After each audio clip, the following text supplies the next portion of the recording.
This deal drops just days after the most furious diplomatic row in NATO's 77-year history, following President Trump's explosive comments claiming NATO allies stayed off the front lines in Afghanistan. The alliance is effectively paralyzed. World leaders aren't just angry, they are mobilizing. They aren't issuing a press release ban. They are executing a strategic ban. They are building a new economic circulatory system that bypasses Washington entirely.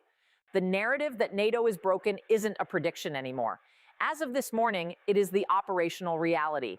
The United States is currently withdrawing from 66 international organizations. We have tariffs of 41% hitting our closest allies. And now the allies have hit back, not with war, but with ink. In this video, we are going deep.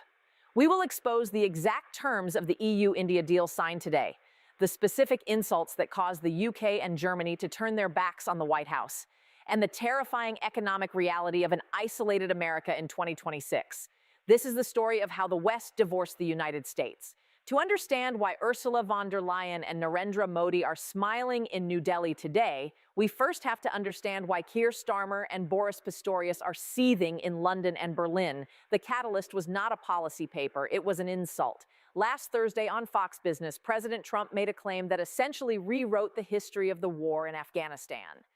In a bid to justify his isolationist stance and his threats to leave NATO, he stated that America's allies, nations like the UK, Canada, Germany, and Poland, quote, stayed a little back, a little off the front lines, while American troops did the fighting. The diplomatic fallout was instantaneous and nuclear. For the first time in decades, the British Prime Minister publicly rebuked a sitting US president with visceral anger. Sir Keir Starmer called the comments, frankly, appalling and insulting. Let's look at the data, because the data is what triggered the fury. The United Kingdom lost 457 service personnel in Afghanistan. Canada lost 158. Germany lost 59. Denmark per capita suffered some of the heaviest casualties of the coalition. These weren't soldiers guarding the rear. They were in Helmand province, they were in Kandahar, they were dying in the same dust as American Marines. German Defense Minister Boris Pistorius didn't hold back. Breaking diplomatic protocol, he went on German public broadcaster ARD and demanded an apology. He said, "It is just not right and it is disrespectful to talk about the dead of your allies in that way. To claim something else today is simply not true." This isn't just hurt feelings. This is the disintegration of trust. The Article 5 guarantee, the promise that an attack on one is an attack on all, relies entirely on the belief that the U.S. respects the sacrifice of its allies. When the President of the United States dismisses the blood spilled by British and German soldiers as staying back, he isn't just being rude, he is telling them that their alliance is worthless to him. And the reaction wasn't just words, it was a realization. Europe realized that the Trump storm wasn't weather they had to wait out, it was a climate change they had to adapt to. If the U.S. president doesn't value their blood, he certainly won't protect their borders. This realization accelerated everything. It turned the slow-moving negotiations with India into a frantic sprint. If NATO is broken, and if the transatlantic trade bridge is burning under 25% steel tariffs and 15% auto tariffs, Europe needed a new partner. They looked east, and they found the world's most populous democracy waiting for them. So let's look at what happened today, January 27, 2026. While Washington was arguing about tariffs, Brussels and New Delhi finalized a deal that has been in the works, on and off, for nearly 20 years. The European Commission calls it the mother of all deals. And the numbers back that up. This is not a minor adjustment. This is a total economic integration of the Eurasian Rim, excluding the United States. Here is the breakdown of the authentic data released this morning. The agreement creates a free trade zone of over 2 billion people. It eliminates tariffs on 96% of EU goods entering India. This is unprecedented. India has historically been one of the most protectionist economies in the world. They don't just open their doors, but for Europe, they kicked them down. Let's talk about cars. For decades, if you wanted to sell a German BMW or an Italian Lamborghini in India, you faced a tariff of 110%.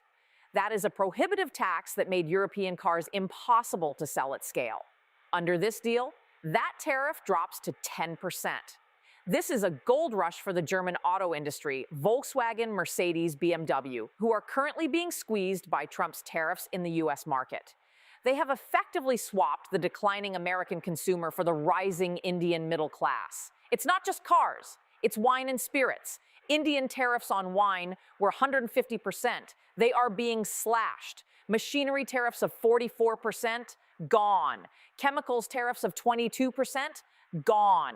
Pharmaceuticals, gone. In return, India gets tariff-free access for 99% of its exports to the EU.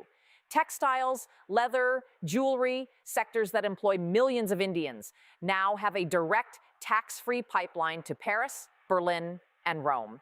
The timing is not a coincidence. Just as Indian exporters are facing Trump's new reciprocal tariffs of 25% to 40%, the European door swings wide open.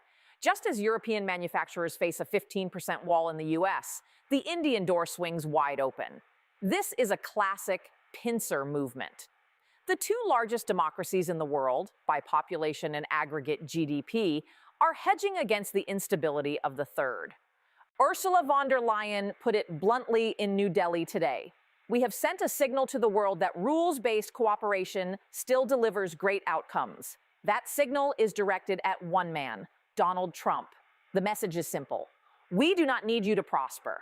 The title of this video mentions a ban. Now, legally, you cannot kick the United States out of NATO or the WTO easily. But in geopolitics, you don't need a legal eviction notice. You just need to change the locks. And that is what a soft ban is. A soft ban is when allies stop sharing intelligence because they don't trust your president.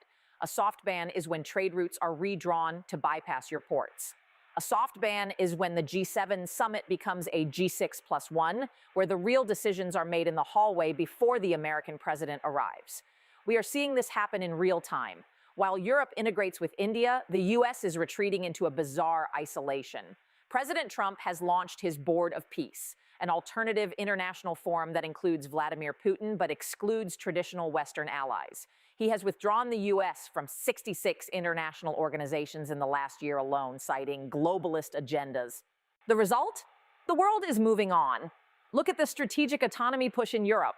For years, strategic autonomy was a buzzword in Brussels. It meant Europe should be able to defend itself without America.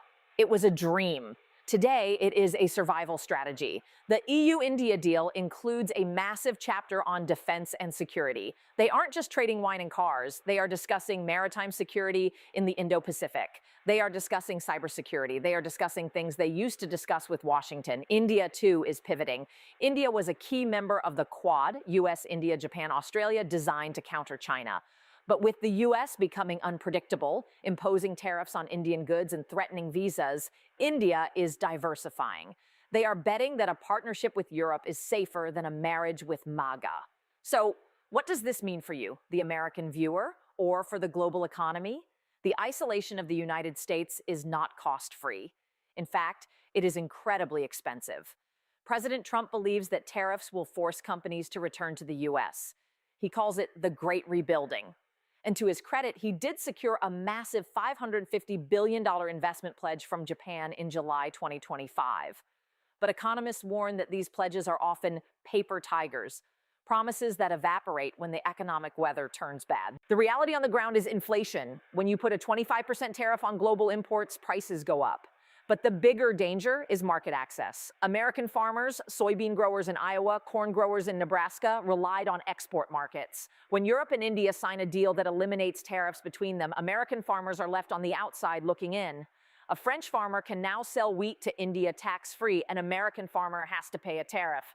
Who do you think the Indian buyer will choose? This is called trade diversion, and it is the silent killer of economic superpowers. The EU-India deal gives European companies a first-mover advantage in the Indian market of 1.45 billion people. By the time the U.S. wakes up and tries to negotiate its own deal, the shelves will already be stocked with German appliances, French fashion, and Italian food. We are losing the market of the future because we are obsessed with the grievances of the past. By 2030, the EU-India trade corridor is projected to double in volume. Meanwhile, U.S. trade with Europe is projected to shrink by 15% due to the ongoing tariff war. This is the math of decline.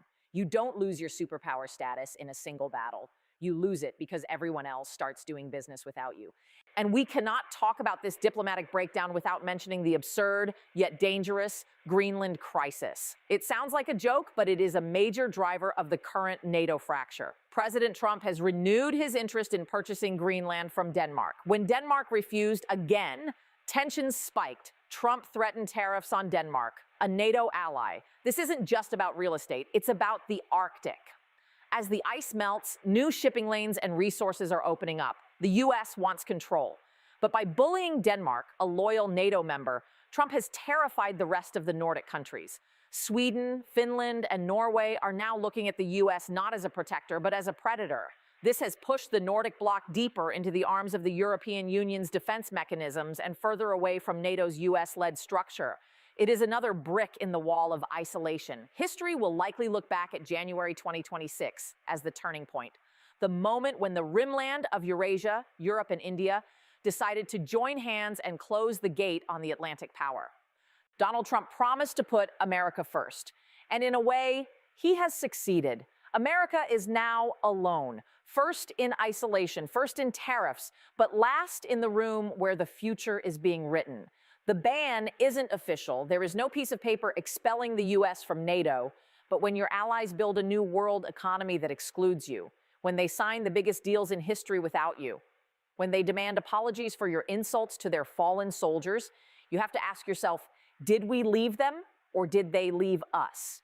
The EU-India deal is signed, the ink is dry, the tariffs are up, the walls are high. Welcome to the new world. It's a furious one. And for the first time in a century, America is flying solo. This is a rapidly developing story. The ramifications of the EU-India deal will take months to fully materialize, and the U.S. response, likely more tariffs, is expected within days. If you want to stay ahead of the geopolitical curve, make sure you are subscribed. We are tracking the money, the treaties, and the silence between world leaders. What do you think? Is this soft ban the end of U.S. hegemony? Or is Trump right to demand more from allies, even if it means burning bridges? Let us know in the comments below. Thanks for watching.